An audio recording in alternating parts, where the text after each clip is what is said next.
Hello viewers, আজকে আমি চলেছি একটা নতুন রেসিপি নিয়ে, এই ছোলার ডাল রান্নার রেসিপি। তো এই রেসিপি যদি শিখতে চান ভিডিওটা স্কিপ না করে কন্টিনিউ দেখতে থাকুন, ঠিক আছে? আর চ্যানেলটা সাবস্ক্রাইব করে দেন নতুন কিছু শেখার জন্য। তো চলুন আপনাদেরকে রেসিপিটা দেখাই। প্রথমে আমরা কাবলি ছোলা আর আলুটা একসঙ্গে সিদ্ধ করে নেব। তো আজকে আমাদের তিনটে একসঙ্গে রান্না হবে, তিনটে রেসিপি হবে আজকে আমাদের। তো এটা ছেড়ে দিলাম সিদ্ধ হওয়ার জন্য। আর এখানে আমাদের মুগের ডালটা সিদ্ধ হচ্ছে। তো আজকে আমরা বললাম যে তিনটে রেসিপি একসঙ্গে আপনাদেরকে শেয়ার করব, ঠিক আছে? আর এদিকে আমাদের ময়দা মাখানো রেডি, আর এদিকে আমাদের ছোলার ডালটা সিদ্ধ হয়ে অলরেডি পড়ে আছে। আমরা কড়াইটা হিট করে নিয়ে তেল দিয়ে দেব। তো আমরা আমাদের পরিমাণ মতো আমরা তেল নিয়ে নিচ্ছি, কারণ আমাদের বেশি রান্না।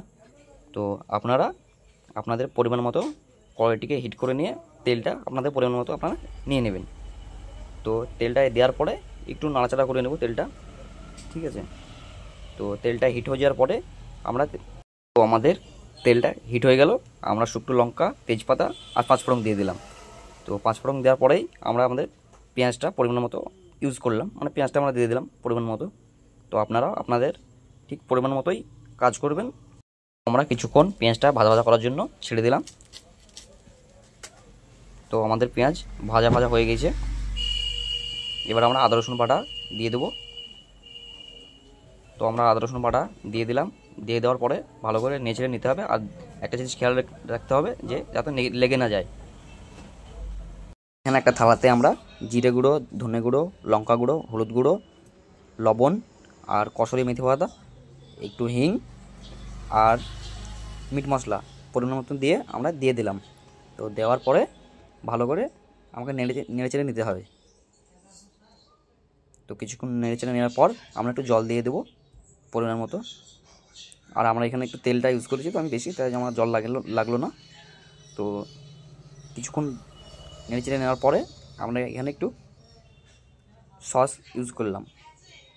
তো এখন আমাদের মশলা পুরোপুরি রেডি হয়ে গেল। আমাদের মশলা রেডি করে ছোলা ডালে দিয়ে দিলাম, আর কাবলিতেও দিয়ে দিলাম মশলাটা। তো সমানভাবে তিনটেতে আমরা ভাগ করে দিচ্ছি। ঠিক আপনারাও তিনটে একসঙ্গে করলে সমানভাবে এইভাবেই ভাগ করে দেবেন।